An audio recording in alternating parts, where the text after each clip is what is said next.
Spoštovane poslušalke, cenjeni poslušalci, pozdravljeni v oddaji Odar, oddaji o sočasnem gledališču.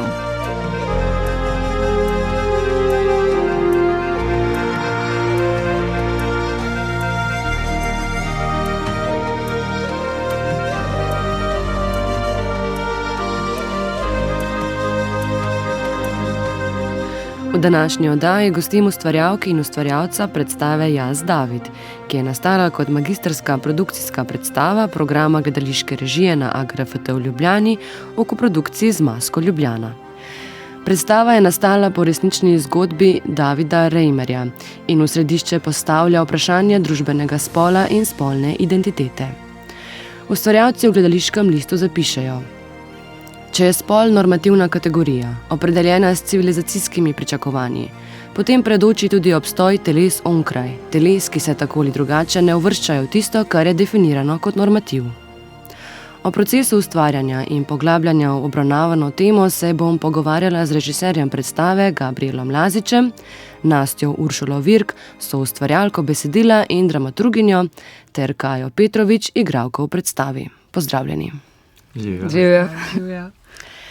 Vaša predstava govori o življenju Davida Reimerja, osebi, ki je bil ob rojstvu pripisan moški spol, nato pa so se starši ob poškodbi spolnega organa med operacijo odločili, da jo bodo vzgajali kot deklico, ter jo zdravili z estrogenom. Ker se David nikoli ni zares počutil kot dekle, se je pozneje odločil za tranzicijo, nato pa pri 38 letih storil samomor. Kako ste prišli do te tragične zgodbe in kako ste jo raziskovali? Meni se zdi, da je ta pot do te zgodbe je zelo dolg in naključen. Dolg zato, ker to je bil del procesa na režiji, torej to je magistrska predstava. In jaz sem na začetku leta hotel v bistvu delati temo družbenih pričakovanj do spola, kako se v bistvu posameznica počuti do tih pričakovanj, kakšna pričakovanja ima do lastnega telesa. Ja, in kako v bistvu živi s tim pričakovanjima. I prvotna ideja je bila v bistvu, da delamo Orlando od Virginije Woolf in tu sem že povabil Nastjo, da skupaj se začneva pripravljati za to. In med raziskavo sva prišla do ene knjige, ki nama jo je priporočil Ivica Buljan. To je knjiga iz 70-ih, Herculin Barbin. To je biografija od ene interspolne osebe iz 19. stoletja, ki jo je našel Michel Foucault, zapisal, objavil. In v bistvu sama zgodba kot zgodba ni bila toliko referentna za naju, ampak v tem na koncu knjige, ne vem, kako se mu reče v slovenščini, pogovor. Spremna beseda, ja, tako. Je v eni fusnoti, v enem stavku samo omenjen ta zgodba o Davidu. In potem sem to začel raziskovati in samo se ta Pandorina škatla odprla in ja, tako smo nekako prišli do te zgodbe. Hkrati sva pa čutila, ko sva začela malo bolj raziskovati to zgodbo, sva ugotovila, da je ta zgodba pravzaprav že prišla k nam, ampak v eni malo drugačni obliki, pa prek malo drugačnih kanalov, in sicer kanalov, ki so dosti sovražni do transskupnosti in ki nekako svarijo pred upeljavo ideologije spolov v izobraževanje in tako naprej. Pač neka ta, mislim, da dosti klasična krilatica bolj tradicionalističnih skupnosti. In sva čutila nekako to odgovornost, ker David Reimer se nikoli ni izrazil proti transskupnosti oziroma prav nasprotno. On je razumel to, kakor je pač s tistim vokabularjem tistega časa, to se je torej dogajalo. Zgodba je prišla ven v 90-ih, kot je pač lahko. In sva čutila neko odgovornost tudi do tega, da povemo to zgodbo, sicer seveda tudi skozi naš ideološki okvir, ne, tukaj mislim, da si nismo delali utvar, da tudi nimamo mi nekega izhodišča tukaj, ampak za naju oziroma za nas je pač to zgodba o tem, kaj se zgodi, kar mi vsi nekako živimo, ampak mogoče v različnih nekako intenzitetah, ampak to, kaj so pričakovanja do spola, glede na to, kaj nam je pripisano ob rojstvu in kako je lahko to v določenih primerih zelo škodljivo. Zato, ker v bistvu, če Davida ne bi toliko silili, da bi bil on popolna deklica, ne, mogoče, mislim, ne moramo sklepati, že tako je prišlo do te tragedije ob njegovem rojstvu, torej pač izgubil je penis, ne. Gotovo mu ne bi bilo lahko v nobenem primeru, ampak kar je pa za nas v bistvu bilo pretresljivo, je prav to nasilje, to vztrajanje pri nekemu normativu. Torej, če te bomo vzgojili kot deklico, moraš biti 100% to in nič drugače. In v bistvu nas je to nasilje nekako zelo pretreslo in se nam zdelo nekako zelo povedno za to, kar, kot sem že rekla, vsi živimo v mogoče nekih bolj mikro, kakšni pa spet v zelo podobni meri. Tako da v bistvu ta normativ je nasilen, ne. Jaz bi samo hotel dodati, mi smo se referirali na knjigo Johna Colapinto, As Nature Made Him, ki je novinar iz Rolling Stonesa, ki je v bistvu zapisal celo to zgodbo od Davida, tako da se pogovarjajo s njim, s celo njegovo družino. In to je v 90-ih, koncem 90-ih je ta knjiga objavljena.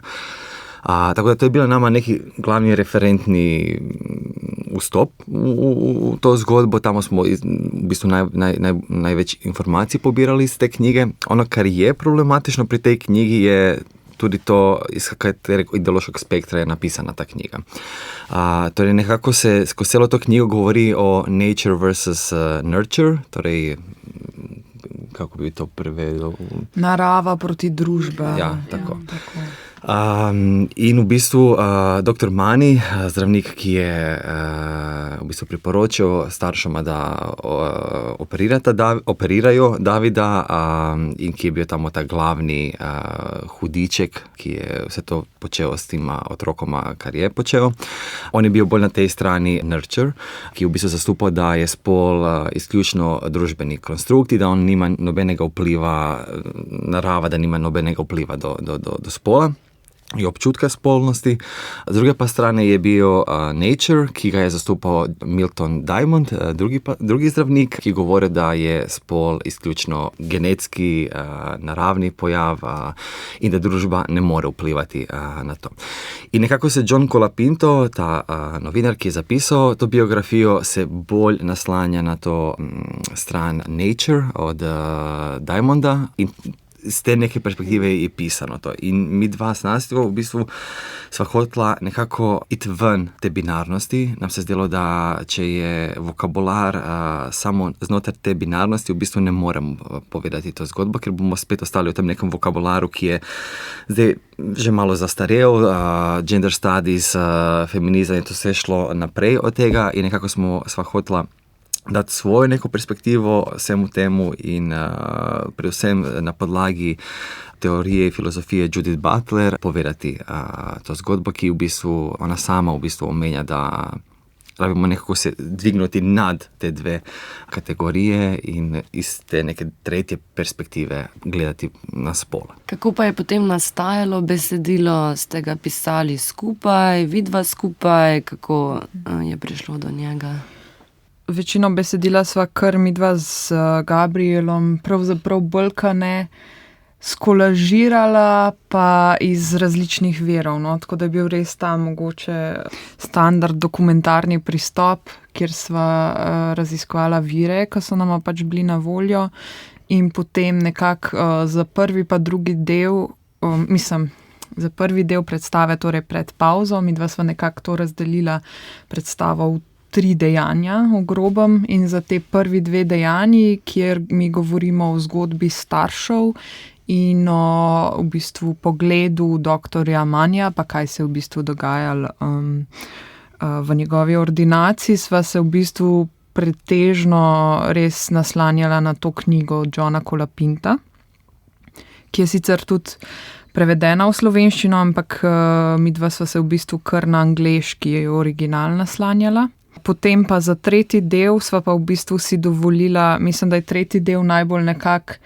najin in tudi naš, glede, ker tega sva napisala, tega sva napisala že potem, ko smo mi imeli vaje že več mesecev, v bistvu ta predstava je zelo dolgo časa nastajala in sva nekako dala vse naše nekako premisleke not, hkrati jih pa podprla tudi s teoretičnimi deli, ki smo jih prebirali, se pravi, Gabriel je že omenil Judith Butler, zdaj v bistvu sva zelo različne stvari, hkrati sva skupaj prebirala, ampak mislim, da Gabriel Gender Trouble oziroma Undoing Gender je bil zelo pomemben. Bodies That Matter. In jaz bi pa izpostavila lih še Bodies That Matter, ki so pa mene nekako tudi zelo nagovorile.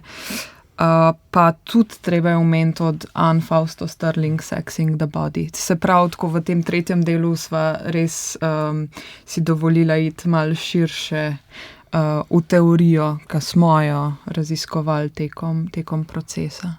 Midva sva pisala sproti besedilo med vajami in sva ga tudi malo prilagajala temu, kaj smo tekom procesa v improvizacijah naredili. Tako da še posebej ta uprizoritven del je bil zelo, so bili igralci zelo pomembni in dragoceni in so imeli velik doprinos, kar se tiče akcij predvsem in vzpostavljanja odnosov. Ja, tudi ta tekst, ki je bil pripravljen, to, kot nas je rekel, je bilo v bistvu iz različnih fragmentov narejen, ampak so ga nekako dojemali kot en kroki za potencialno uprizoritev in v bistvu funkcioniralo na način, da v bistvu mi dva prineseva ta prizor in začnemo improvizirati, začnemo davati nekako ideje iz vsega tega in pol v bistvu se naredila ena montaža vsega tega, kakšen moment nam se zdi, da najbolj funkcionira v odnosu do tekst, kje kakšno akcijo izpostaviti, da najbolj močno deluje. Tako da to je bilo skozi te improvizacije in to je v bistvu bila ta ena naloga montaže vsega tega in ja, uvrstiti kako in kaj, zakaj, kje. Smo pa mogoče tudi v zadnji fazi, se mi zdi, da tekst ful prilagaja glede na konkretne odrske situacije, v smislu, jaz se prav spomnim za ta drugi del, ki je v bistvu bolj performativen, da ko smo nekako prišli do te performativne akcije, smo se veliko ukvarjali s tem, kako zdaj s tekstom ne zasenčiti nečesa, kar se na odru dogaja, ampak v bistvu probati to podpreti, tudi ne nepotrebno razvleči ali pa prenasičiti, ampak v bistvu smo tudi na podlagi tega materiala odrskega potem to probali malo prilagoditi, pa tudi na podlagi v bistvu forme, ker potem, mislim, ta drugi del smo v bistvu snemali, je v bistvu cel čas tekst po zvočnem posnetku, no? In smo tudi glede na mojo zvočno interpretacijo pol ugotovili, da recimo moramo še začetek ven vršt, pa še to ven vršt, pa tle v bistvu obdelati posnetek, v bistvu mi spremeniti glas in tako no. Ja, mislim, da je šlo ene pol besedila iz tretjega dela ven in da je fajn tako, zato ker v bistvu je bila zelo ta zadrega, kako zdaj nekako pripeljati njegovo zgodbo do konca, hkrati pa ta svoj, mislim, naš teoretski input ali pa tudi ideološki podati. In mislim, da smo se tekom ustvarjanja pol zavedali, da je v bistvu v tretjem delu res pomembno to, se pravi, kako mi pristopamo do materiala in da mogoče čisto vsi detajli Davidove zgodbe, ki so dostopni na internetu, v literaturi, da mogoče tukaj ne potrebujejo zavzeti toliko prostora, ne. Kako vam je med raziskovanjem pomagala stroka? Namreč v kolofonu sem prebrala, da ste sodelovali tudi z Transakcijo, pa z Linom, Koletnikom, morda nekaj o tem. Ko smo se lotili raziskovanja, v bistvu lih zaradi tega, kar sem tudi že omenjala, ta zgodba je bila pri nas, pa tudi seveda ponekod drugje uporabljena kot nek argument proti transskupnosti. In zato smo čutili še toliko večjo odgovornost, da se tega lotimo res skozi svojo prizmo, ki je v bistvu zavezniška in da se temu primerno tudi informiramo. Zdaj tukaj smo naleteli tudi na določene probleme. Mi smo se v Kolofonu v bistvu zahvalili transakciji pa društvu Dih, zato ker res so nam priskočili na pomoč, kakor so nam lahko, ampak mi smo v bistvu želeli govoriti tudi o interspolni skupnosti. Ampak v interspolnosti pri nas ni, ne govori se o tem in v bistvu nimamo v Sloveniji niti ene avtirane interspolne osebe. Interspolna oseba je oseba, ki se rodi z značilnostmi več spolov. Zakaj je to pomembno za ta primer? David Rimer, in to je treba poudariti, ni bil interspolen. On se je rodil s pač vsemi nekimi znaki, ki bi jih tradicionalno pripisali moškemu, ampak dr. John Money, ki je skrbel za ta primer in v bistvu bil odgovoren za velik del hudega, ki se je zgodil Rimerju, je v bistvu bil tudi tisti, ki je v Ameriki uvedel prakso pripisovanja spola interspolnim novorojenčkom. Torej pač nekemu dost, se v tem piše tudi Fausto Sterling, ki smo omenjali, v bistvu je to dostkrat potekalo po principu tega, a zdaj novorojenček, ki se rodi, a bo imel v bistvu priložnost rojevati in tako v bistvu neke te reproduktivne zmožnosti so gledali in pri tem nekako zanemarili tega otroka, osebo, in zato se je velikrat pri interspolnih osebah se velikrat izkaže, da šele med puberteto izvejo resnično zgodbo o svojem rojstvu in tu zelo velikrat se njihova identiteta pač ne ujema. Pripisana identiteta ne ujema z njihovo dejansko živeto identiteto. Ko zdaj ta zastranitev, samo zato, ker smo ugotovili, da se o tem pri nas res, ampak prav nič ne govori.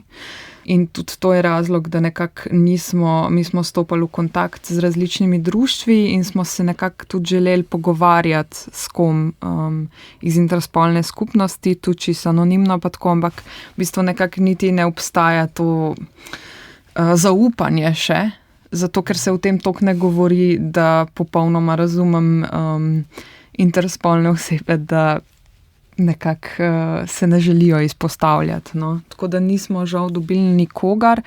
Smo se pa, midva sva se dobila z Linom, ki mu gre tudi ena velika hvala, ki naj jo je malo pomagal usmerjati.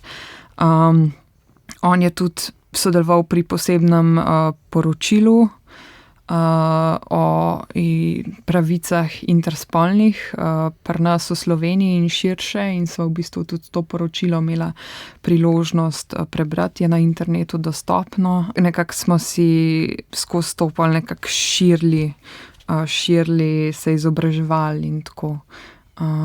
Jaz bi pa omenila v bistvu še knjigo, ki je tudi zelo pomagala pri pisanju uprizoritvenega besedila, in sicer našo, mislim, da prvo tako bolj obsežno študijo o transspolnosti, in sicer transspolnosti od doktorice Lije Lole Vlada Novaka, ki sicer ni bila direktno zdaj pomembna za primer Davida Rimerja, ampak je zelo tudi pomagala in pri temu, da smo poskušali odgovorno uporabljati besedišče in tako, in nekako to je eno tako veliko delo, mislim, da ima več kot 500 strani, kar se mi zdi, da je zelo pomembno in neko začetno, mogoče neka odskočna deska v bolj odgovorno razumevanje nekih nespolno normativnih identitet. Zdaj, mogoče sem to dodala, da meni recimo igralsko bilo ful ključno, da smo mi začeli iz teorije, ker se mi zdi, da je že takoj na začetku vzpostavilo eno odgovornost pa en odnos, za katerega smo se pač vsi strinjali, da probamo biti čim bolj fair. Ker se mi zdi, če bi začeli bolj iz nekih svojih predstav o teh temah, bi ful hitro nagazili ravno na stvari, ki bi lahko bile problematične, v smislu prizarjanja teh likov. Zato, ker smo začeli iz enega ful obsežnega polja teoretskega, da se igralci nismo tako ukvarjali z neko igrivostjo ali pa neko lastno igralsko ambicijo, neko kreativnostjo per se, ampak smo res probali tako biti čim bolj uslužni eni temi, eni sporočilnosti, neka družbena odgovornost, se mi zdi, da je bila tle v ustvarjalnem procesu v bistvu ful vodilo. No. Pa v bistvu bi pri tem izpostavila, da to je študentska produkcija, kaj v bistvu ti zaključuješ študij, igre, pa ostali trije igralci, torej Mohamed Kulauzović, Neja Štembergar in Luka Kotnik so pa trenutno v 2. letniku študija. In gre v bistvu tudi ena zelo velika zahvala in pohvala njim, da so se tako, vam vsem, da ste se tako odgovorno lotili tega, ker v bistvu si predstavljam, da je za mlajše igralce še toliko težje, ker se v bistvu, prideš šele na akademijo in se enih stvari šele začenjaš pri sebi zavedati, kaj šele gledati širše je, pa se mi zdi, da tukaj še en dodaten izziv, no. In še to je treba povedati, da mi smo v bistvu tukaj vsi nekako cisnormativne vseeno osebe. Tudi v bistvu akademija je zelo ena normativna inštitucija, no? Tako da definitivno smo mogli v to vstopati z enim zavedanjem, da mogoče ne vemo vsega. Hkrati pa tudi, da se tudi nas to tiče, ker spol je nekaj, kar se nas vseh tiče, ne? Tudi če ga živimo normativno, je v bistvu vedno mislim, da pridemo na konec do odgovora, do zavedanja, da tudi na nas ene stvari, ki so normalizirane, zelo v bistvu vplivajo zelo slabo, ne? Da so ene stvari zelo nasilne, kar smo tudi ugotovili tekom procesa. Na prvi vaji mislim, da smo o tem začeli pogovarjati. Zelo hitro je prišlo do nekaj konsenzusa, da v bistvu smo vsi imamo spol, vsi smo na nekakšen način tudi žrtve diskriminacije na podlagi spola, vsi imamo pričakovanja do tega, vsi sami imamo pričakovanje do sebe, ki je pod vplivom tega družbenega pričakovanja. Tako da to je. Nekako mi se zdi, da ono, kar je bil moj neki namen, čeprav je ena zgodba, ki prihaja iz ene manjšine, ki ima zelo specifične, določene stvari, zakaj je to manjšina, ampak ono, kar je meni pomembno vsemu temu bilo, je, da vsako, ki pride gledati to predstavo, v bistvu vidi človeka tam in da gremo onkraj te kategorije manjšine, ampak da gremo nekaj, kar je bolj ljudsko, nekaj, s čimer se vsi lahko poistovetimo. Ja, in to mi se zdelo v bistvu najbolj pomembno. V predstavi se pa v prvih 2 delih pojavljajo elementi preoblačenja in garderobe, torej elementi oblek. Pa me zanima, kako vam je format gledališča pomagal pri raziskovanju teme spola in kje so se v bistvu pojavile omejitve tudi. Namreč performiranje družbenega spola v vsakdanjem življenju ni enako performiranju spola ali pa performiranju na odru. Ja, to je bilo v bistvu zelo triki, mi se zdi, čeprav smo začeli od tega, predvsem s oblekami in imeli smo še en motiv, lasudo. In s njo smo se dosta ukvarjali, imel sem nekaj občutek, jaz to hočem zdaj raziskovati, hočem videti, kakšni so potenciali vsega tega. Ampak nekako to na odru, zdaj govorim izključno v primeru te naše zgodbe, mogoče v neki drugi zgodbi bi bolje funkcioniralo, ampak tukaj v primeru te zgodbe, ki se ukvarja s takšnimi vprašanjima, je vedno ratalo zelo splošno, stereotipno splošno in nekako mi se zdelo, da je samo vzimalo tej zgodbi neko moč, ki ima in delalo tega, polna identiteta je zgolj to, kar imamo na sebi in to je to. In v bistvu nekako ostane na tem nekom površinskem delu, ampak v bistvu nič ne detektira, kaj je noter človeka. Tako da v tem smislu nekako je bila ta igra s vsem tem in različne stvari smo poskušali, ampak na koncu je vedno bilo zelo posplošeno vse te rešitve. In pol je taj neki poskus, da se s tem igramo, je nekako bil z velikim pozorom in nekako se skozi v bistvu minimaliziralo v bistvu samo na eno obleko in ta obešalnik s različnimi oblekami, ki so v enem momentu uporabi.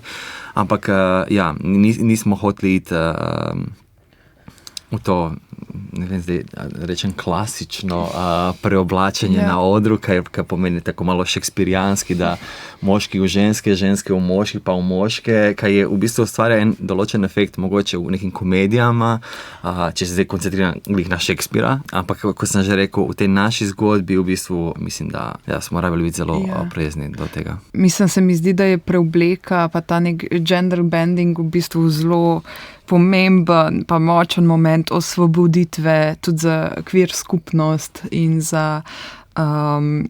za queer gledališče. Ampak mi smo pa v bistvu, čim smo se začeli preveč ukvarjati z oblekami, s katerimi se v bistvu tudi z oblekami se tudi ful ukvarjajo te neki zapisi, te zgodbe in je lahko absolutno tudi obleka kot neka prepreka ali pa ovira, ne, ali pa zapor, nasilje. Hkrati je pa tukaj pol tudi ta element tega, ki si je pač tudi dost prisvojila neka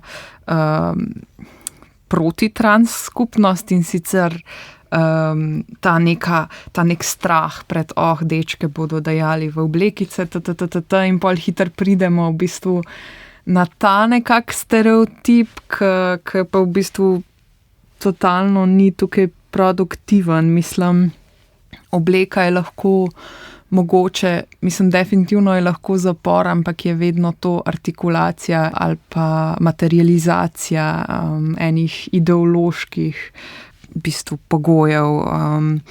In sej mislim, da smo tudi to malo razvijali v smislu tega to, kar producira živčni zlom pri Brendi. Brenda je pač Davidovo ime kot deklica. Je ta v bistvu obešalnik z oblečili, a ne? Tako da je tukaj prisotno to neko zavedanje, ampak smo se pa probali odmakniti čim bolj stran od te zelo posplošene, skoraj že demonizacije oblačil, ki pač vemo, da je tisto, kar je zares nasilno, vsa ta pričakovanja in vsa ta ideologija, ki se skriva za tem, za oblačili. Ja, mislim, da smo prišli do tega, da je čim več stvari moglo biti nekako simbolnih, ne toliko konkretnih, ker se mi zdi, da tudi zraven teh oblek, pa tudi tega motiva Supermana, ki se pojavlja, pa tako zdaj razmišljam tudi igralsko, pač v bistvu ta cel nek izziv igrati takšno osebo oziroma takšno zgodbo, predstavljati takšno zgodbo čez moje, v bistvu sam pač žensko telo. Se mi zdi, da takoj, ko sem jaz šla v neke te kao predstave o tem, kako zdaj igrati moškega ali pa kako zdaj v bistvu čez ravno te normativne vzorce vstopljati v to zgodbo, bolje ratalo sam tako flat.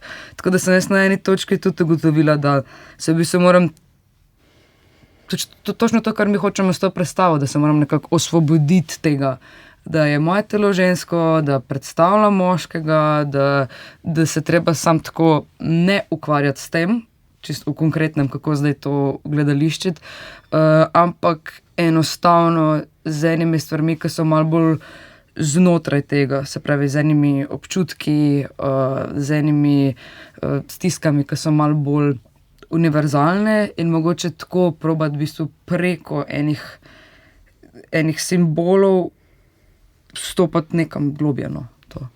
Ful mi je zanimivo na to vprašanje, ker nekako res v enem stavku konfrontira to, da obstaja ena performativnost spola, ki je na odru in tista, ki je nekako v življenju, ki se skozi dogaja, o čem Judith Butler tudi veliko govori. In nekako mi se zdi, da je na odru res težko. Mislim, ne vem, mogoče se nisem še toliko globoko ukvarjal ali še globlje ali ne vem, kako v bistvu na odru pokazati spol v tem nekom nesplošni plasti, mi se zdi, zato ker predvsem govorimo za ta neki notranji občutek, tako ga v bistvu definiramo, detektiramo ga. Te obleke, ko začnejo iti gor, pač ne govorijo toliko o tem noter kot o tem vizualnem. A spol ni samo to. Je tudi to, ampak ni samo to. Kje nam je ratalo mogoče, ali upam, da nam je ratalo, je v bistvu, to se vidi predvsem v kajni igri, tim momentima pred kamero. Mi se zdi, ko je v bistvu tudi ona nekako kot da je pod mikroskopom i u bistvu ta fokus na nekom krupnem planu, da joj se snema obraz, da se u bistvu sva ta bolečina i sva to jedno življenje, doživljanja tega svojega notranjega spola pokaže tam. Da ne rabimo zdaj to, kako si ti rekla, nič velikega zdaj delati na odru, ampak da vidim eno bolečino že na samemu obrazu i odnos do tega spola. I tu mi se zdi, da nekako da nam je, da se na neki hecan način, da se skozi medij filma u bistvu nekako odprl ta prostor, kako na odru pokazati kompleksnost v bistvu spola. Eno moje vprašanje se navezuje prav na režijo kamere. Zakaj odločitev za to? Mislim, to je zdaj spet ena hecna situacija, zato ker nekako mi se zdi, da je kamera je v bistvu zelo organski prišla. Jaz se ne morem spomniti, kdaj in v katerem momentu je prišla ta odločitev te kamere. Mislim, da sva se lih v tem razgaljanju smo se dost pogovarjali in se nam je zdel, da se dostkrat lih skozi neko fotografijo pač beleži, mislim, da je to tudi lahko nekako sredstvo nasilja, ne? Tako. Vprosti, ko sem ti skočila v besedo, ampak mislim, da je to ful iz tega tudi izviralo, da smo se pogovarjali lih v tej neki izpostavljenosti, do kjer prija neka ranljivost, ki te pač nekdo fotografira ali pa snema proti tvoji volji. Ne? Kar je bilo omenjeno v celej tej zgodbi, da je dr. Mani to večkrat počel s dvojčkoma, da je tudi Janet Raymer, torej mama od Davida, tudi počela to s Brendo in nekako zelo organski prišlo do tega pol, ono, kar je dala v tem prvem delu pred pauzo, kar je ustvarila ta kamera, to je, kar sem malo prej rekel. V drugem pa delu mi se zdi, da ta kamera v bistvu se na nekakšen način spremeni, joj se funkcija in v bistvu rata zelo emancipatorna, dokler je v tem prvem delu bila kot neko orodje nasilja. V tem drugem delu po pauzi začne biti kot, zdaj moja odločitev, jaz hočem, da vi vidite to mojo zgodbo, jaz hočem, da vidite, skozi kaj sem jaz se šel in ovo je zdaj moja gesta s tem istim orodjem, kako bom jaz zdaj pokazal tem svetu, skozi kaj sem jaz se šel. In zato se nekako zdela primerno, da se nekako nadaljuje v tem drugem delu ta kamera. Je pa na nek banalen način se mi zdi, da je tudi čisto praktično, v smislu tega, da imamo pač ful velik oder, ki je ful izčiščen in ful hitro se zgodi malo ta operni moment, ker smo igralci pač take ful male figurice in je ful težko v bistvu pol dostopati do enih čustvenih stanj, ne zdaj na ta klasičen dramski način, kjer se v bistvu potencira neka emocionalna stanja, ampak se mi zdi to super režijska rešitev, ker se jih v bistvu naredi nek close-up in potem lahko te neke emocije še vedno ostanejo ful grounded in ful tako nekako probajo biti pristne, no, namesto da se morajo zdaj nujno povečati, zato da bi zdaj mi lahko sploh jih videli, ne. Kaja Petrovič, kako pa je za vas bilo igrati lika Davida, nekaj ste že omenili, pa vseeno zanima me predvsem to, kako se izkušnja igre v prvem delu razlikuje od drugega dela po pauzi. Namreč vaša podoba, ko stojite pred kamero in si čez dele telesa zvijate žico obešalnikov in si na predelih, kjer žica stiska telo, vnašate rdečo barvo, zdi izjemno močna. Je mogoče bi se vrnila k temu, kar sem v bistvu že malo prej govorila, v bistvu te ene odgovornosti do te teme. Jaz se mi zdi, da sem dosti hiter v procesu začutila, da pač to nekako igralsko ne bo klasičen proces, pa ne zaradi tega, ker ni zdaj to dramsko gledališče, ker je dokumentarno pa tako, ampak ravno zaradi teh stereotipov, o katerih smo govorili in v bistvu se mi zdi, da velikrat je spol čisto igralsko na odru tako, da če se pač zamenjajo vloge, da jaz kot ženska igram tipa, da tle pač se mora to nekako počrtati, nekako se treba, vedno se mora spol naslavljati. Se mi zdi, v vsaki vlogi na odru, že pač v osnovi zaradi jezika, ampak tudi zaradi ene ful dolge tradicije pisanja dramskih tekstov na zelo normativen način. Spol rata nekako čez vloge tako ful samoumeven. No, tle pa pol se mi je zdel, da je pa prostor za to, kar se mi zdi kot mladi igralki, pa tudi eni novi gledališki generaciji, no, ki prihaja. No, se mi zdi to zelo pomemben del, da probamo mi aktivno spreminjati ta normativ v tem, kako smo, v tem, kaj utelešamo na odru. Tako da sem se pa veliko ukvarjala s tem, kako se v bistvu izčistiti, namesto da bi ful nekih stvari skreirala, v smislu se obložila z nekimi kreacijami, sem se probala sam čim bolj spucati. In moškega, in ženskega, in nekih svojih igralskih klišejev, ampak v bistvu nekako tako dati svoje telo za to zgodbo. In najprej, ko smo ustvarjali, se pravi prvi, drugi del, je to še vedno bilo nekako čustveno, zelo fizično, se pa je pojavljala vedno bolj neka organska potreba po goloti, zato ker je toliko velika tema v bistvu tega, kar delamo, mislim, kaj smo delali v tej predstavi, pač in telo, in spol, in se je zelo organsko zgodilo to, da pač tudi ta igralska očiščenost nekako ni zadost resnična v odnosu do te teme, ki je v bistvu tako grozljiva, pa tako velika, pa tako resnična, ker se je pač nekomu zgodila in se tolikim ljudem dogaja še vedno, pač na milijon različnih načinov. In tako da je prišla tudi organska potreba po goloti in predvsem po neki performativni gesti, ker pač jaz verjamem, da v eni performativi, v eni resnični bolečini, v eni resnični razgaljenosti igralski, da pač pride do neke vrste geste, do neke vrste poklona eni temi. Tako da meni se v glavnem prvi, se pravi del pred pavzo in del po pavzi, se mi ful zdita različna v tem, da v prvem delu probam reprezentirati oziroma posoditi svoje telo neki osebi, neki temi, v drugem delu pa probam, pa to se zdaj malo tako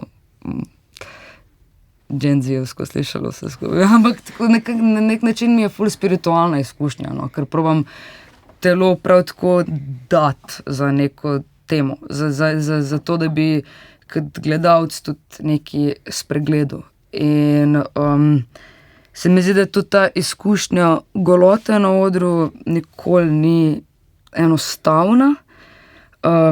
Sem imela že neke izkušnje s tem in vedno je v bistvu pač trčiš ob svoj sram, ob svoje pričakovanja do svojega telesa, pač trčiš ob vse te normativne stvari.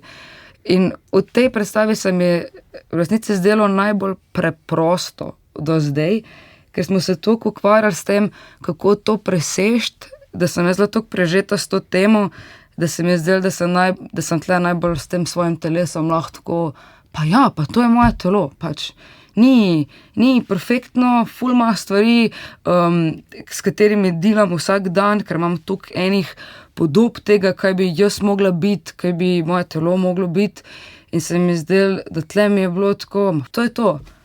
Jaz bom v redu s tem svojim telesom v tem enem momentu te predstave, zato da lahko upam, da nekdo pa čez vso to naše delo v tej predstavi spregleda, da lahko smo v redu. Lahko smo v redu s temi našimi telesi, s temi našimi spoli, njih treba skozi pač dajati v neke škatlice. No.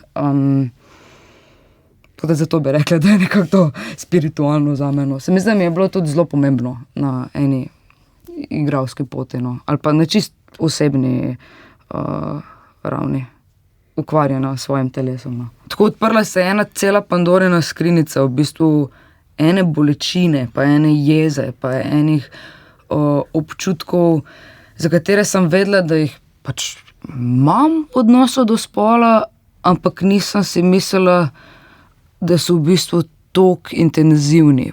Nisem nekako niti zaznala pri sebi toliko velike tudi ustvarjalne potrebe potem, da sem na odru v bistvu lahko na nek način osvobojena enih normativov, ker se mi zdi, da se čez igralsko telo pač vedno beremo neke kontekste, vedno beremo in tudi neka svoje pričakovanja.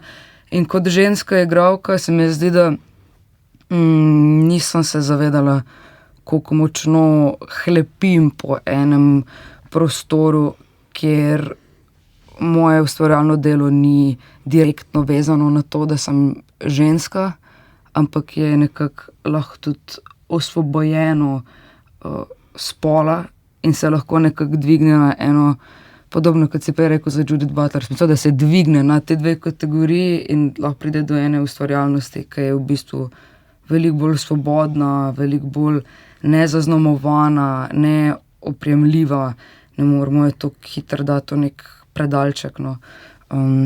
Tako da zame je bilo to čist kot ustvarjalna izkušnja, kot posledica vseh teh tem, v bistvu zelo močno. No. Se je med ustvarjanjem te predstave tudi v vas odprlo kakšno vprašanje, nekaj, kar se vam je zdelo prej samoumevno v življenju, ki ga živite? Mogoče pa predvsem v nekem ustvarjalnem smislu se mi zgodijo en klik v možganih, ker, kot je že omenjeno, ta prva dva dela predstave, torej to pred pauzo, sta predvsem nekako pripovedovalna. In zame je bil neki občutek ali intenca, da jaz hočem, da je to najbolj, če možno najbolj objektivno pripovedovano.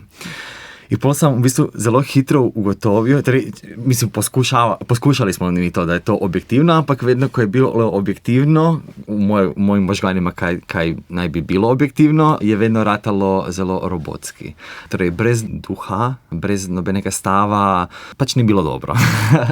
Potem sem ugotovil, da v bistvu nekaj, kar je bilo že samoumevno, ampak zdaj skozi samo prakso še enkrat se potrdilo, je v bistvu to, da ne obstaja neutralno, to v bistvu to je najbolj pomembna beseda, neutralno, to sem hotel, da se tako bere ta tekst, da ne obstaja, ampak da vedno obstaja en odnos do tega, kar mi govorimo, kar počnemo, en stav iza tega in edino skozi to mi lahko funkcioniramo, živimo, mi se zdi, da ne obstaja nekaj neutralnega, ker ne more. Ja tudi zdaj, ko govorim ove stvari, imam neko intenco, zakaj govorim in to že barva na nekakšen način te moje besede. Tako da to mi je v bistvu bilo zanimivo, ta proces, kako ugotoviti, da to neutralno ne obstaja v bistvu, ampak hkrati, da sam tekst, kako ga se govori, da ni preveč pobarvan, torej tako da publiko vleče za rokav in govori tamo gledaj, ali to misli in to misli, ampak da hkrati nekako spet pusti publiki prostor za razmišljanje, da se samo nekako ukvarja s vsem tim informacijami, ki jih je dobila. In to mi se zdi nekako, da nam je najbolj uspelo v tem momentima, kad se nekako oder napolni s vsem tim informacijami, s vsem tim kontekstom in pol samo pustimo, da se neko življenje zgodi na odru, to so te neke najbrž neverbalne scene in da je to neki prostor pol za kontemplacijo. Kao, imate zdaj vse informacije, ki smo jih lahko dali, in zdaj imate ta živa bitja na odru, v katera lahko projecirate celo to zgodbo na igralce. Gabriel je skozi govoril, ne barvat. Na začetku pa smo v bistvu nekako, točno to, kar si rekel, ugotovili, da mislim, da imamo mi tudi tukaj ene občutke, ko govorimo to zgodbo, ena stališča in da v bistvu se nima smisla skrivati za neko kvazi objektivnostjo, zato ker mi tudi ne delamo te predstave za to, da bi pač mi smo želeli nekaj s tem povedati. In v bistvu je bilo super, da smo imeli tekom procesa toliko svobode, da smo lahko res to raziskali, ampak v bistvu jaz sem tudi pri sebi odkrila, v bistvu sem tudi kot dramaturginja, v bistvu smo vsi sodelovali pri teh pogovorih o svojih osebnih izkušnjah s spolom in so se v bistvu tudi od meni odklenile ene stvari, ena zavedanja, ene izkušnje, ki sem jih nosila s sabo, ampak v bistvu jih nisem nikoli prej imela toliko časa ali pa priložnosti prostora razdelati. Pač lih to, kaj je rekla, kako v bistvu ugotoviš, koliko je en velik del tvoje izkušnje tvojega življenja zaznamovan s tem, kaj ljudje pričakujejo od tebe, glede na to, kako ti izgledaš, oziroma katerega spola si, oziroma katerega spola te pač ljudje dojemajo, da si. Tako da se mi zdi, da to je bila tudi ena taka, se pravi, in ta objektivnost in spol sta bili taka raziskovalna poligona, no, za nas, kjer smo se tudi veliko stvari naučili v sebi. In v svetu okoli nas.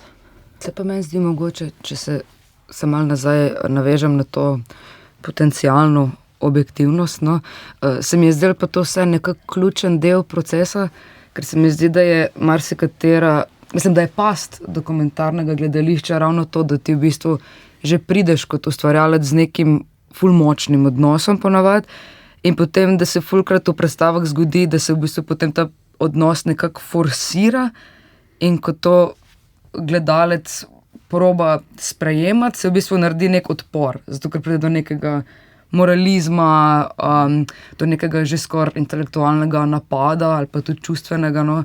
In se mi zdi, da je bilo ključno, da je Gabriel v bistvu na začetku tako vztrajal pri temu nebarvanju, ker se mi zdi, da smo zaradi tega lahko nekako ohranili eno držo predstave, ki pa vse ni tako, vi morate tako misliti, ampak pač proba odpirati sam nek prostor za razmislek. S tem vprašanjem bi pa tudi zaključila z našim pogovorom. Hvala za vaš čas. Hvala. Hvala lepa. Drage poslušalke, dragi poslušalci, to je bila oddaja Oder, v kateri sem se z Gabrielom Lazičem, Nastjo Uršulo Virk in Kajo Petrovič pogovarjala o predstavi Jaz David. Oddajo sem pripravila Ana Lorgar, zvočno jo je uredil Jernej Boc. Vabljeni k poslušanju oddaje tudi v obliki podcasta na naši spletni strani.